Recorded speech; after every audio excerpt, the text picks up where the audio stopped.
시편 23편 강의 두 번째 시간이 되었습니다. 지난주에 여호와 하나님께서 목자가 되신다, 우리의 목자가 되신다라고 하는 사실에 대해서 살펴보았습니다. 여러분은 하나님을 나의 목자이시다 이렇게 고백하고 계십니까? 하나님이 나의 목자시다. 그렇다면 그 뒤에 나오는 고백도 우리가 함께 할 수 있겠습니까? 내게 부족함이 없으리로다. 여호와는 나의 목자시니 내게 부족함이 없으리로다. 우리 하나님을 목자 삼고 부족함이 없는 삶을 살고 계신가요? 원하는 것이 없다 이런 뜻이더라고요. want라고 하는 뜻인데, 원하는 것이 없을 정도로, 모자란 것이 없을 정도로 만족한 삶을 살고 계신가요? 우리가 목자로 삼은 하나님의 이름은 여호와라고 말씀을 드렸습니다.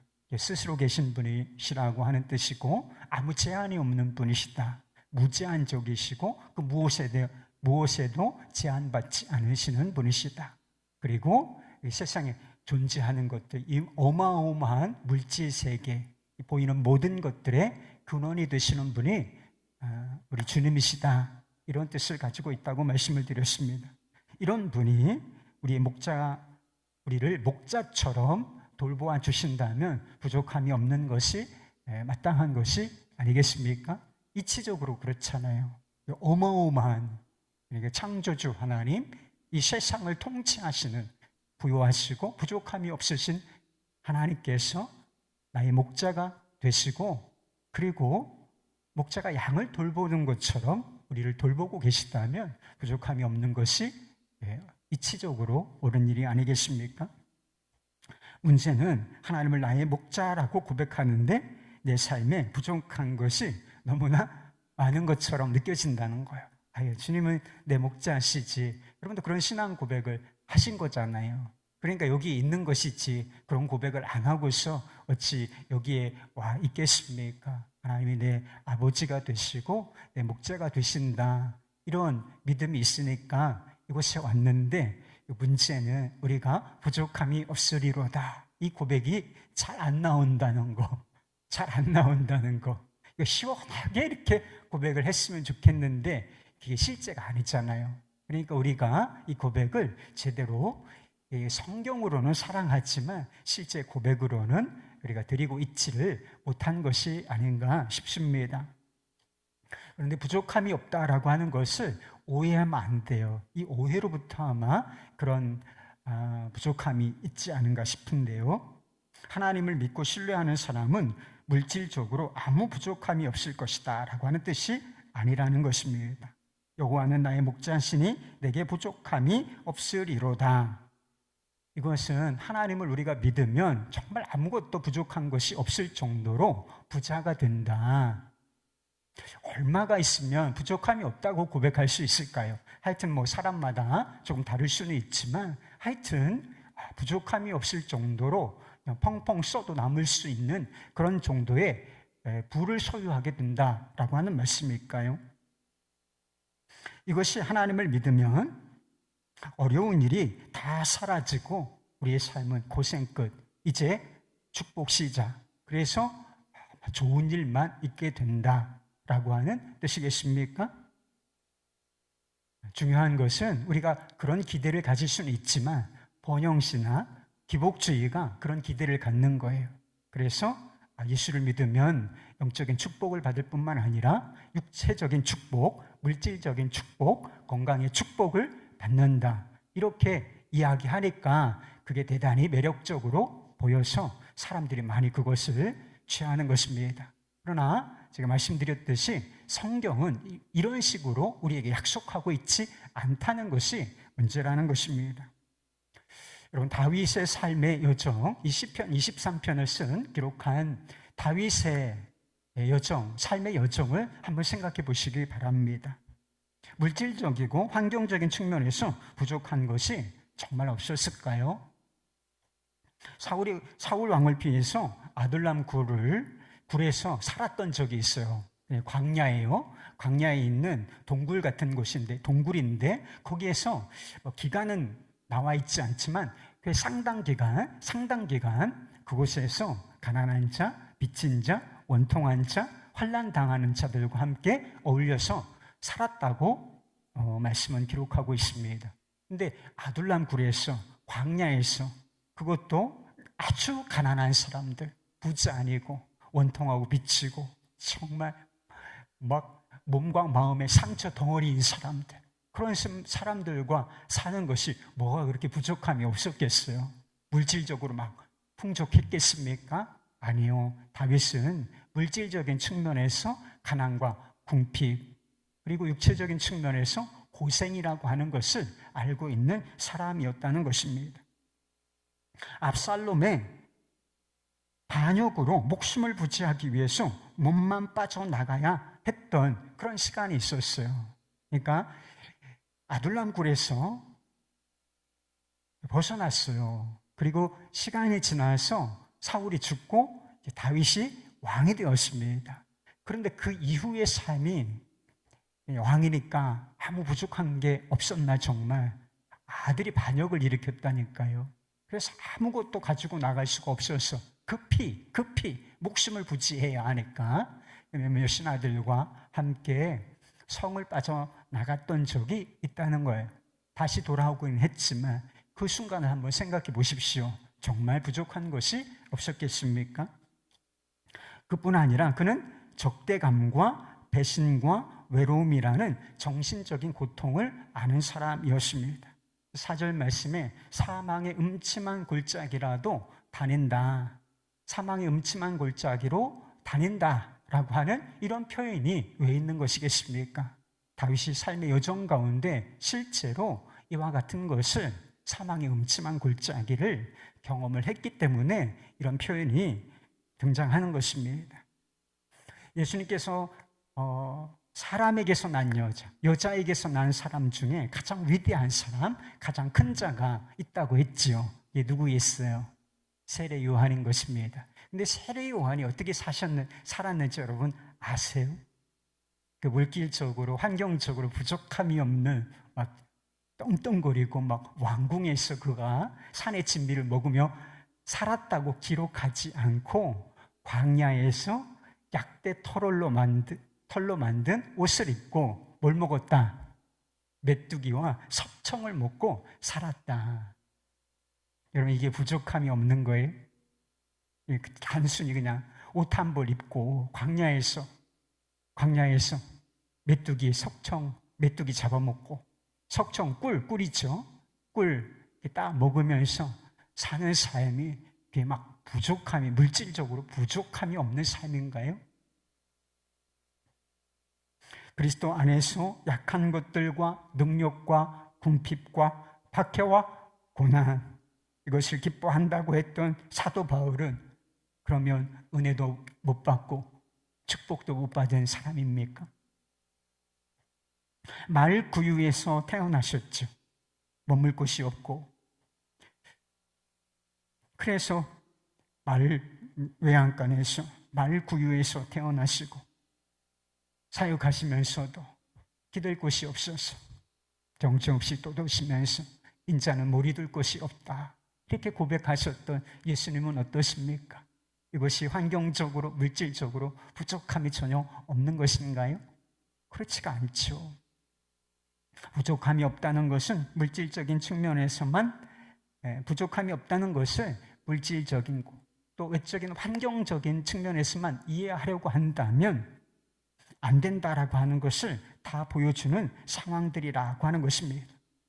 부족함이 없다는 것은 인간의 영혼과 내면에 관한 문제예요. 근본적으로 부족함이 없으리로다, 이런 고백은 물질적이고 환경적인 측면, 이게 아주 이게 관계가 없는 것은 아니지만 근본적으로 무엇에 관한 고백이냐면 영혼과 내면에 대한 고백이라고 하는 것입니다. 우리가 착각하는 것이 있어요. 돈이 많은 사람은 부족함이 없을 것이다, 이렇게 생각이 돼요. 나는 아직 부자는 아니죠. 그래서 부족한 게 있다고 생각해. 그런데 저 정도의 돈을 가지고 있는 사람은, 저 정도면 부족함이 없을 것이다, 이렇게 생각하는 경향이 우리 안에 있습니다. 그리고 삶에 아무런 문제도 없는 것처럼 보이는 사람은 평안할 것이다. 이렇게 생각하는 경향이 있습니다. 정말 그렇겠습니까? 부자는 정말 부족함을 모를까요? 조금 부자 아니고 재벌은 어떨까요? 재벌은 정말 부족한 것이 없다. 이렇게 고백할 수 있겠습니까? 우리나라 재벌한테 가서 물어보세요. 정말 당신은 아무 부족한 것이 없으십니까? 그러면 뭐라고 대답을 할까? 한때 세계 최고의 부자라고 불렸던 존 록펠러라고 하는 분이 있으시죠. 신앙인이기도 하신데 석유 재벌이라고 알려진, 그러니까 한때 세계 1등이었다는 거예요. 무엇으로? 돈 많은 것으로. 돈 많은 것으로 한때 세계 1등이었던 분에게 뭐라고 질문을 했느냐 하면 돈이 얼마나 있어야 만족하시겠습니까? 이런 질문을 했더니 금방 내놓은 대답이 조금만 더 있으면 되겠습니다. 이런 대답을 내놓았다는 것입니다. 우리가 원하고 바라는 것도 뭐 엄청난 것은 아니잖아요. 그죠? 여러분들이 뭐 재벌되기를 원하는 건 아니잖아요. 뭐 수십조씩 내가 뭐 재산을 가진 그 정도 원하는 건 아니죠. 지금보다 조금만 더 있으면 좋겠다 라고 생각하는 거잖아요. 그렇죠? 연봉이 조금만 더, 지평수가 조금만 더, 학교 성적이 조금만 더, 직장, 더 좋은 직장, 조금만 더 좋은 직장, 이런 것을 원한단 말이에요. 그래서 조금만 더가 실제로 이루어지기도 해요. 그래서 연봉이 한 뭐 20%, 30%, 50% 오르기도 하죠.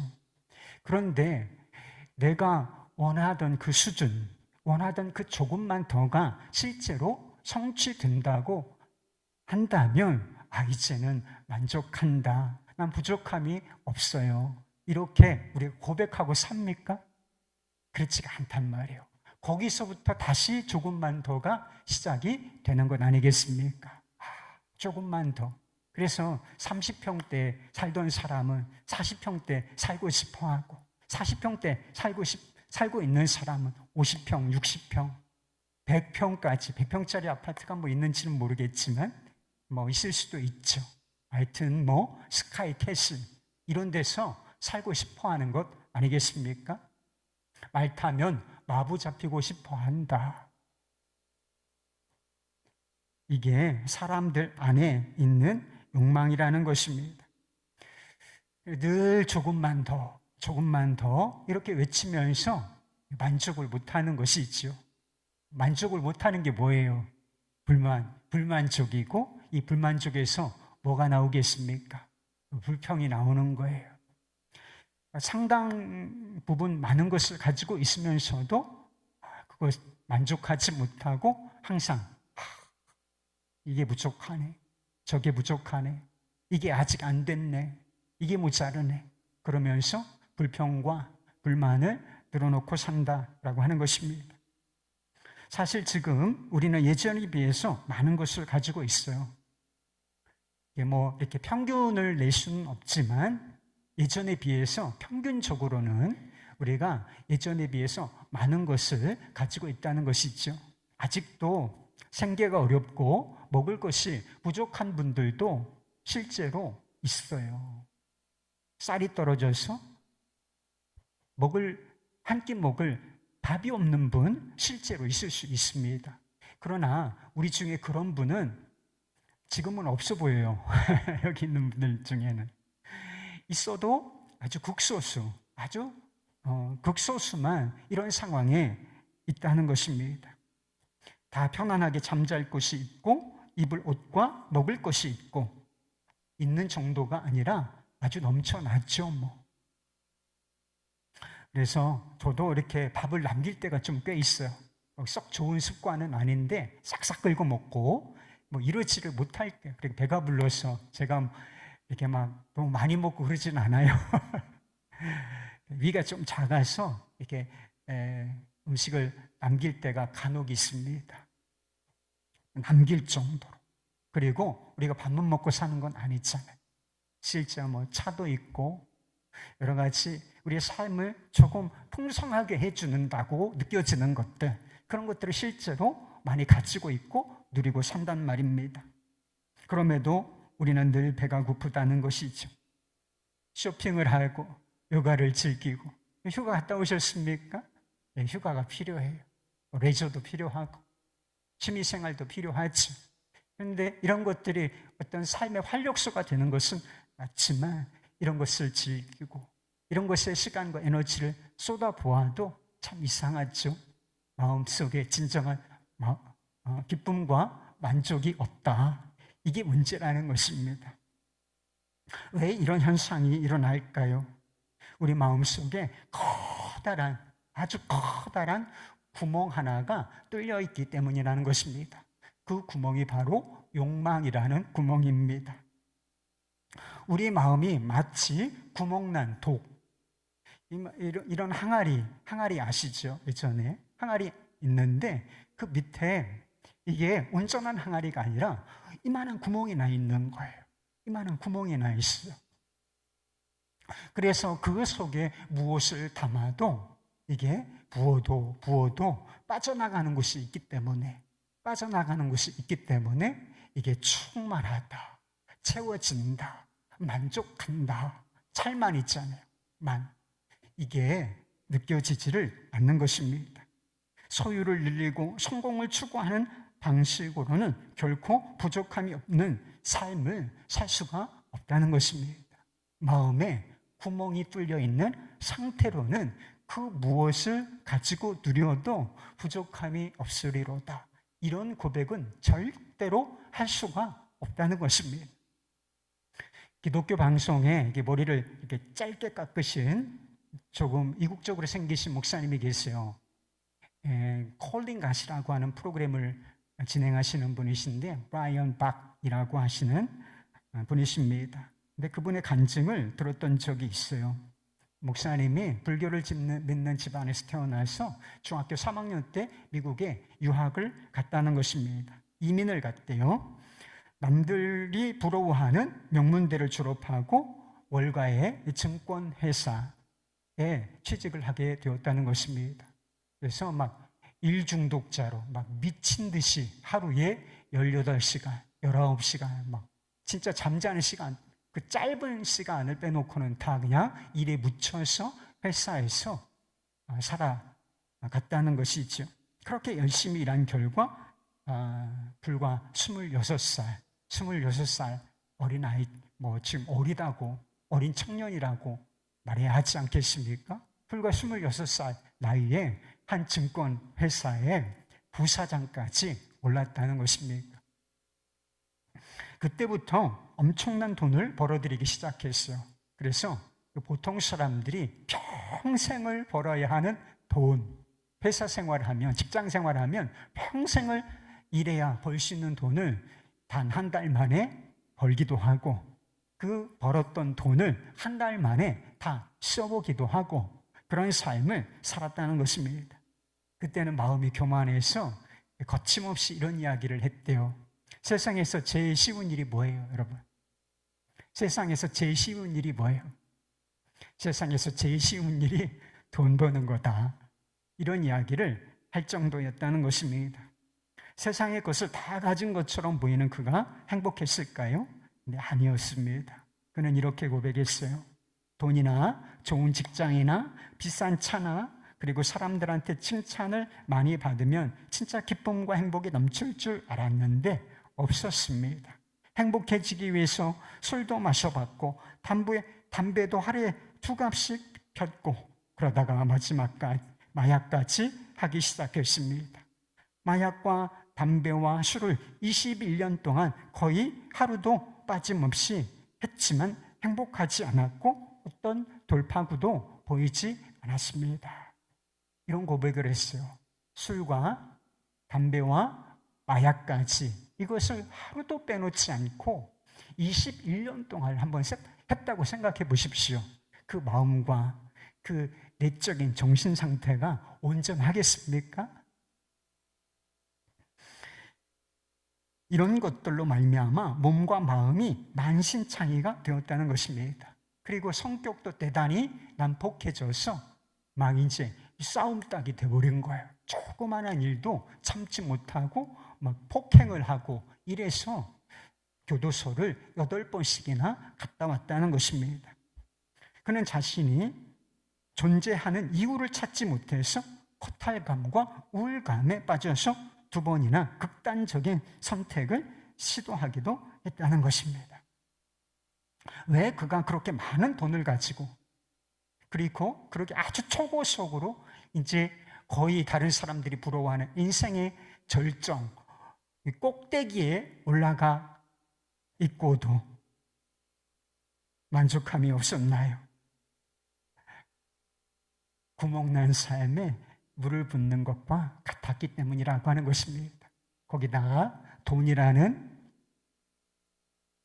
물을 붓고 성공이라는 물을 붓고 담배와 술과 마약이라는 물을 붓고 쾌락이라는 물을 붓고 자동차라는 물을 붓고 또 무엇인가를 붓고 또 붓고 또 부었지만 결국 남는 건 아무것도 없었다. 마음에 만신창이 허탈감과 우울함과 그리고 절망, 이것만 남았다는 거예요. 우리는 돈이 없는 게 문제라고 생각하죠. 그렇죠? 돈이 없는 게 문제라고 생각하지만 진짜 문제는 돈 없는 것도 문제예요. 살아보면. 제가 그걸 부인하는 건 아니에요.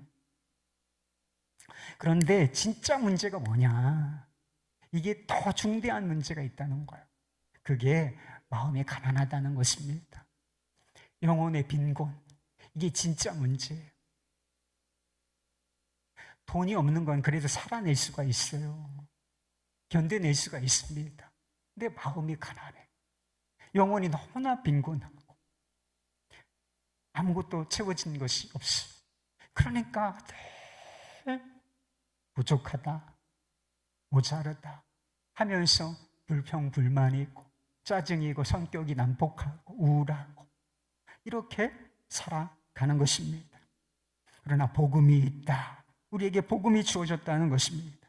우리를 이 근본적인 가난에서 구해 주실 분이 오셨다는 것입니다. 그분이 바로 선한 목자이신 우리 주 예수 그리스도이신 것입니다. 예수님께서 머리둘 곳이 없는 삶을 사셨다라고 말씀하셨습니다. 진짜 예수님께서는 정말 육체적으로는 가신 것이 없고 별 볼 일 없는 삶을 사셨어요. 그리고 마지막 순간에 내어주고 내어주다 못해 무엇까지 내어주셨느냐 하면 자신의 전부를 내어주시면서 십자가에 못 박혀 죽으셨다. 예수님께서 십자가에 못 박혀 죽으셨을 때 도대체 뭘 가지셨습니까? 예수님께서는 속옷조차 걸치지 않은 모습으로 완전히 발가 벗겨진 모습으로, 그러니까 아무것도 가지지 못한 채 십자가에 못 박혀 죽으셨다는 것입니다. 왜 이런 상황이 됐을까요? 도대체 하나님의 아들이시고 부요하신 그분께서 왜 이와 같은 죽음을, 가난을 경험하셔야 했는가? 그 대답이 고린도후서 9장 8장 9절 말씀에 나옵니다. 우리 주 예수 그리스도의 은혜를 너희가 알거니와 부요하신 이로써 너희를 위하여 가난하게 되심은 그의 가난함으로 말미암아 너희를 부요하게 하려 하심이라. 우리를 물질적으로 부자를 만들어 주시기 위하여 예수님께서 이런 가난을 선택하셨다, 가난해지셨다, 그렇게 말씀하고 있는 게 아닙니다. 죄로 말미암아 생겨난 근본적이고 총체적인 가난에서 우리를 건져 주시기 위하여 우리의 영혼의 내면과 삶을 부요하게 하시기 위하여 가난하게 되시고 우리를 위하여 죽으셨다, 그렇게 말씀하고 있는 것입니다. 예수 그리스도 안에서만 스스로 계시고 부요하신 우리 하나님과 관계를 회복할 수 있는 것입니다. 죄로 말미암아 부요하시고 생명이시고 모든 존재하는 것들의 근원이 되신 하나님 아버지로부터 우리가 딱 단절되게 됐는데, 그래서 마음이 가난하고 영혼이 빈곤한 상태에서 육신의 생명을 숭배하고 나오면 그저 지옥으로 떨어질 수밖에 없는 존재들이었는데 예수님께서 우리의 죄를 대신하여 십자가에 달려 죽으심으로 말미암아 다시 스스로 계신 여호와 하나님, 부요하신 아버지 하나님과 하나가 될 수 있도록 만들어 주셨다는 것입니다. 우리가 여러분 양은 양인데 이런 양이었다는 거 여러분 알고 계세요? 집 나간 양, 이런 양이었는데 다시 하나님 아버지 그 사랑의 울타리로 들어와서 하나님께서 기르시는 양이 될 수 있었던 것입니다.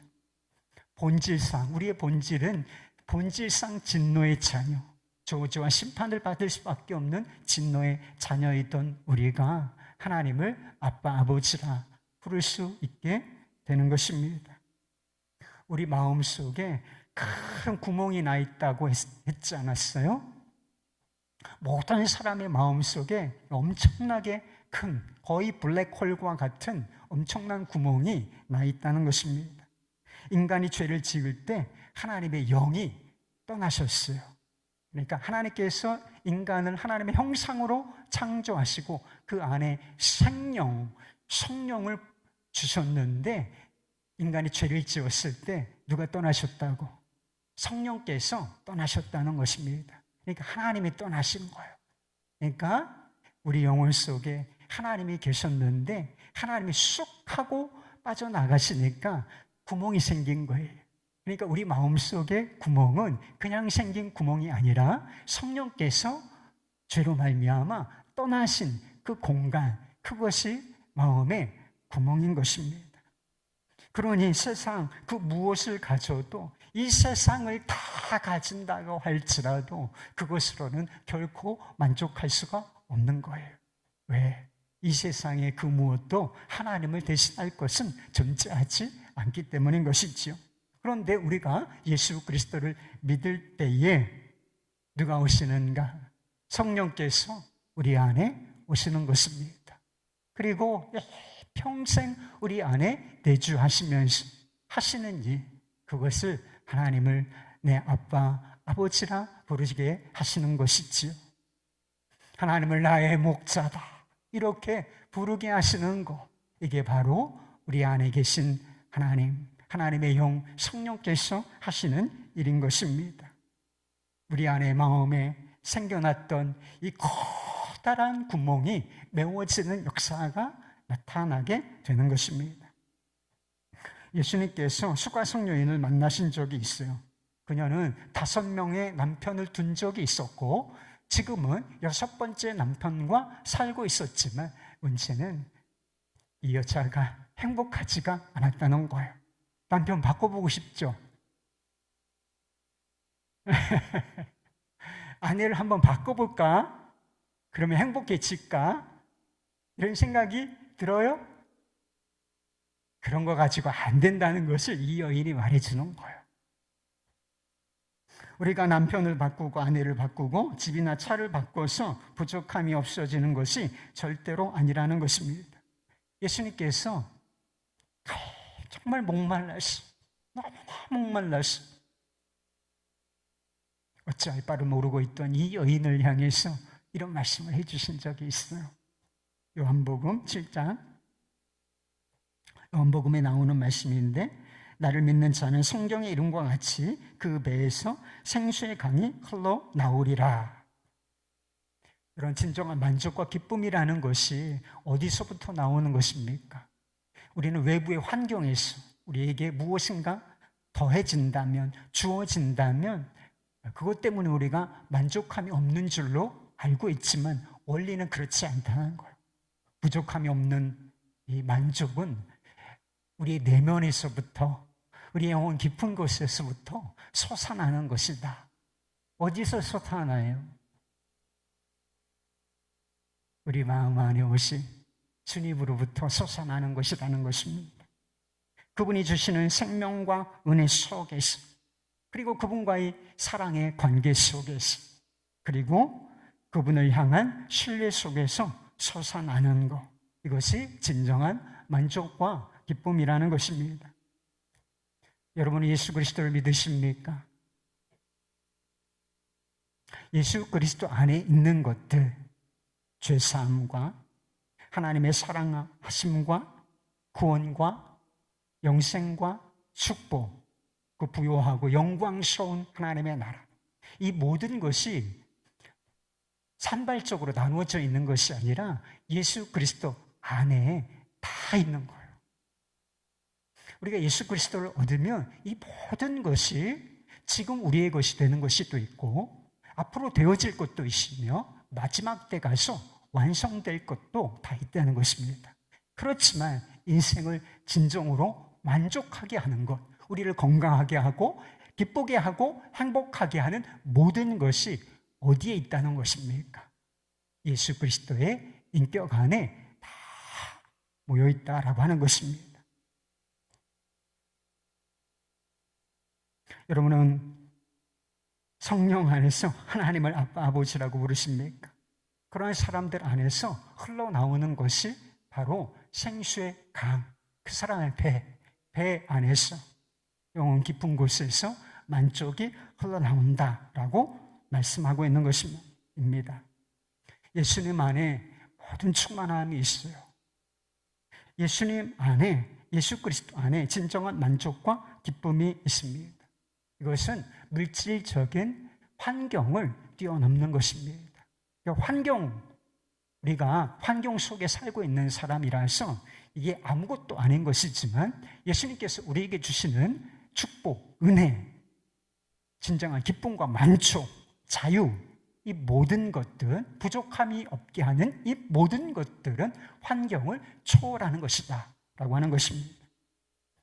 맹인이며 찬송시 작사가로 알려져 있는 파니 크로스비라고 하는 여사가 있어요. 어렸을 때 태어난 지 얼마 되지 않았을 때 의사의 실수로 실명을 하게 돼요. 그러니까 어린 시절부터 보지 못했다. 여러분 이게 얼마나 큰 고통입니까? 그 보지 못하는 상황 속에서 평생을 살아가야 하는 거예요. 얼마나 삶이 고단했겠어요. 그러나 그걸 다 고난과 역경을 극복해냅니다. 그리고 우리가 알고 있는 유명한 찬송가들이 있어요. 예수로 나의 구주 삼고, 그리고 나의 갈 길 다가로도록, 이런 8,000곡이 넘는 찬송가를 작사했다는 것입니다. 그런데 그가 8살, 18살도 아니고 8살 때 이런 찬송시를 처음으로 작사했다는 것입니다. 앞을 보지 못해도 난 행복한 아이라네. 이 세상 사는 동안 늘 만족하며 살겠네. 여호와는 나의 목자시니 내게 부족함이 없으리로다는 고백과 사실은 똑같은 고백이라고 할 수가 있는 것입니다. 내가 늘 만족하겠네. 지금 행복한데 예수님 안에서 늘 만족하겠네. 이런 고백은 그저 입술의 고백에 지난 것이 아니었습니다. 그녀는 자기 어머니에게 이렇게 말했다고 해요. 죽어서 처음 보는 얼굴이 그리스도의 얼굴이 되기를 원하기에 나에게 선택권이 주어진다 할지라도 나는 맹인으로 남겠습니다. 사도 바울도 사명을 감당하면서 궁핍과 고난을 많이 겪었지요. 사도 바울이라고 왜 물질적인 필요가 없었겠습니까? 그러나 그는 이렇게 고백했다는 것입니다. 빌립보서 4장 11절부터 13절까지 말씀. 내가 궁핍함으로 말하는 것이 아니니라. 어떠한 형편에든지 나는 자족하기를 배웠느니 나는 비천에 처할 줄도 알고 풍부에 처할 줄도 알아. 모든 일 곧 배부름과 배고픔과 풍부와 궁핍에도 처할 줄 아는 일체의 비결을 배웠노라. 내게 능력 주시는 자 안에서 내가 모든 것을 할 수 있느니라. 표현은 조금 다를 수 있지만 이게 똑같은 고백이에요. 여호와는 나의 목자시니 내게 부족함이 없으리로다. 동일한 고백이라고 읽어낼 수가 있습니다. 물질적으로는 궁핍할 때가 왜 없었겠어요? 궁핍했다고 하니까요. 스스로는 궁핍할 때가 있었다. 풍부에도 처하기도 했지만 심히 궁핍할 때도 있다고 스스로 말하고 있지 않습니까? 그러나 이 궁핍에 처할 때 그는 조금만 더 조금만 더라고 말하지 않았다는 것입니다. 도리어 내게 능력 주시는 자 안에서 나는 자족한다, 자족하기를 배웠다라고 선언했다라고 하는 것입니다. 주님께서 나의 필요를 채우시고 사명을 감당할 능력을 주신다. 실제로 그렇게 믿었고 하나님은 그의 믿음에 응답하여 주시어서 그의 필요를 채우시고 사명을 감당할 능력을 주셨다는 것입니다. 육체의 연약함, 육체의 가시에도 불구하고 그리고 때로 궁핍이 찾아온다고 할지라도 이 모든 것을 이기며 이 모든 것을 극복해내고 하나님께서 허락하신 삶을 살아내고 사명을 잘 감당해냈다라고 하는 것입니다. 물질과 환경 여건에 대해서는 자족한다고 했던 사도 바울이 만족하지 않은 게 딱 한 가지가 있어요. 여러분 그거 아십니까? 결탄코 나는 이 영역에 대해서는 만족할 수는 없다. 그렇게 말한 것이 있다는 것입니다. 더 원한다. 내가 더 원한다. 라고 하는 것이 있었어요. 그것은 바로 그리스도를 알고 그리스도 안에서 발견되는 그 일. 난 그것에 대해서는 만족할 수 없다. 나는 표대를 향하여 달려가노라. 이렇게 말했다는 것입니다. 그리고 그것을 위해서라면 내가 전에 유익하다고 생각했던 모든 것들, 사회적 지위, 로마 시민권, 그리고 그 많은 지식, 그리고 또는 물질일지도 모르지요. 이 모든 것을 배설물처럼 버리노라 라고 말했다는 것입니다. 찬송가 94장, 좋아하시는 분들이 있으실 거예요. 주 예수보다 더 귀한 것은 없네. 이 세상 부귀와 바꿀 수 없네. 영죽은 내 대신 돌아가신 그 놀라운 사랑 잊지 못해. 세상 즐거움 다 버리고 세상 자랑 다 버렸네. 주 예수보다 더 귀한 것은 없네. 예수밖에는 없네.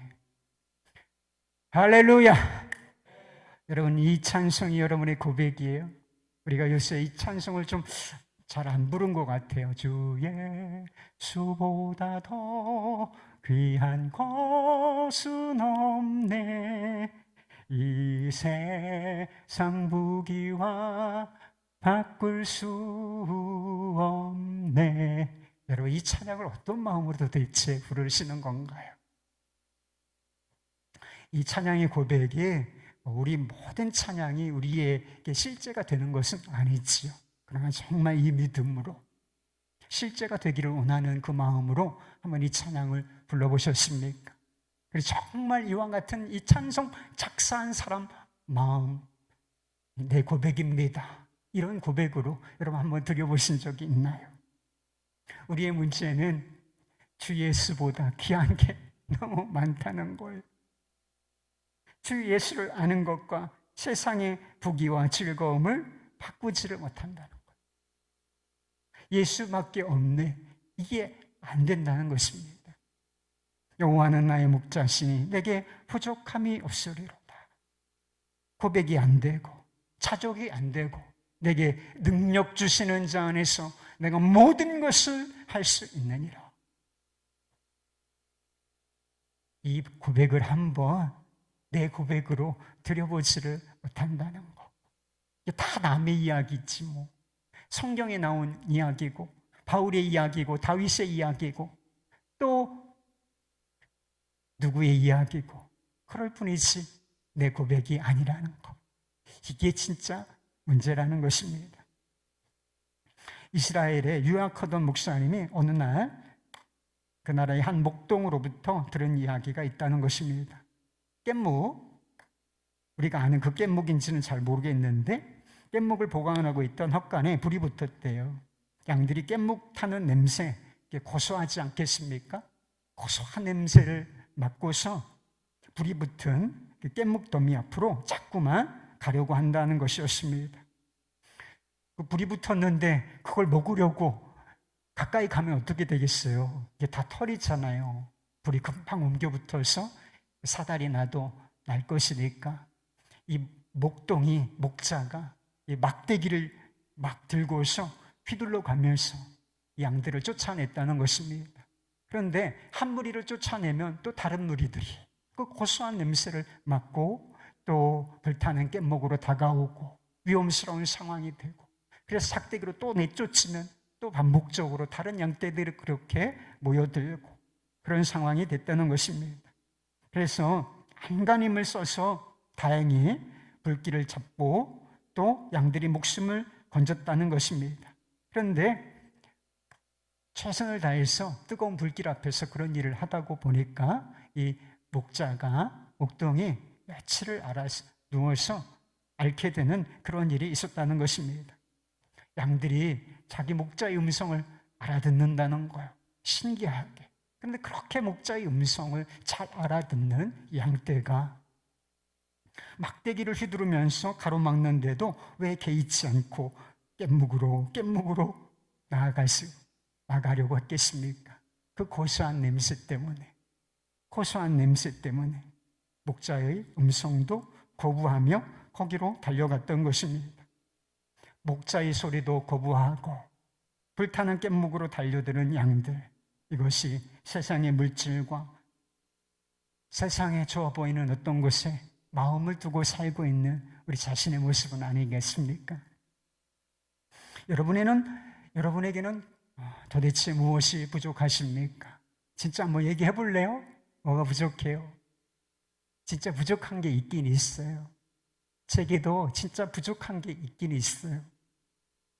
진짜 우리에게 부족한 게 뭘까? 돈이 부족하다. 그렇다고 칩시다. 근데 진짜 부족한 거는 뭐냐? 인생의 절대 필요 조건이시며 충분 조건이 되시는 예수 그리스도에 대한 믿음, 이게 부족한 거예요. 그분을 아는 고상한 지식, 이게 부족한 것입니다. 그분을 진실하게 사랑하는 이 마음, 그리고 그분의 목자의 음성을 듣고 따르는 이 순종, 이게 부족한 것이 아니겠습니까? 아까 브라이언 방 목사님 말씀을 드렸어요. 좋은 학벌, 좋은 직업, 많은 돈을 가지고 있었지만 행복하지도 않았고 삶의 의미도 몰랐고 그리고 소망도 없는 삶을 살았다고 했습니다. 술과 담배와 폭력과 마약에 찌들어서 몸과 마음이 황폐한 삶을 살았다고 했어요. 그러나 지금은 이 상황이 완전히 바뀌었다고 했습니다. 지금은 예전에 그 많던 돈은 다 사라졌대요. 여러분, 돈이 내 주머니에 있을 때 내 돈 같지만 사실은 한순간에도 사라질 수 있는 것이라는 거예요. 그래서 그 많던 돈 다 사라졌지만 그래서 불행한가? 그렇지가 않다는 거예요. 돈은 사라졌지만 행복하다고 했습니다. 돈으로 살 수 없는 평강, 기쁨, 그리고 소망, 행복, 이런 것을 가지고 살고 있다는 것입니다. 어떻게 이런 일들이 일어난 것일까요? 말할 것도 없는 것이지요. 우리 영혼을 만족케 하시는, 우리 영혼의 구멍을 메우실 수 있는 예수 그리스도, 그분이 마음에 찾아오셨기 때문이라고 하는 것입니다. 구체적인 간증을 한번 들어보시죠. 주 예수 그리스도께서 마음에 들어오셔서 성경의 이름과 같이 그의 배에서 생수가 터져 나오기 시작한 거예요. 술을 마시고 돈을 마시고 쾌락을 마시고 마약을 마시고 그 무엇을 먹고 마셔도 만족할 수 없었던 이 마음, 예수를 먹고 마시니 진정한 생명이, 만족이 그에게 주어졌던 것입니다. 예수님을 인격적으로 만난 이후에 그 인생의 목적이 아주 명확해졌다는 것입니다. 그것은 오직을 엄청 강조하시더라고요. 오직 예수쟁이로 사는 것, 이것이 자신의 목적이라고 했습니다. 전에는 세상의 돈과 명예를 바라보고 살던 사람이 이제는 오직 주 예수 그리스도만을 바라보고 사는 사람으로, 그것이 삶의 유일한 목적으로 변화된 삶을 살고 있는 것입니다. 여러분의 삶의 목적은 무엇입니까? 아직도 부자가 되는 것입니까? 아니면 스카이캐슬에 한번 살아보는 거예요? 그것은 불타는 뗏목에 불과한 것입니다. 삶의 목적을 오직 예수 그리스도께 두실 수 있기를 바랍니다. 그분을 믿고, 그분을 알고, 그분을 사랑하고, 그분을 따르는 것. 이것을 인생의 유일한 목적, 예수밖에 없네. 오직 예수. 그렇게 삼아 보시기를 바랍니다. 목자 대신 주님께서 우리 내면에서 생수의 강이 흘러나오도록 역사해 주시고 정말 성경에 약속된 대로 부족함이 없는 삶을 살게 하실 줄로 믿습니다. 실제로 삶에 필요한 게 있을 수 있어요. 결핍이 있을 수 있습니다. 그것은 무슨 뜻이냐? 우리의 삶에 예수 그리스도가 더 필요하다라고 하는 것을 우리에게 깨닫게 해주는 것일 뿐인 것입니다. 우리가 주님을 신뢰하고 그분을 바라보고 그분을 따라가면 주님께서 우리 육신적인 필요도 아시고 다 채워주실 것입니다. 그리고 그 과정을 통해서 하나님이 내 목자이시며 내 삶의 주관자이시다 라고 하는 사실을 더 깊이 리얼하게 깨닫게 해주실 줄로 믿습니다. 이와 같은 삶을 사시기를 우리 주님의 이름으로 축복합니다.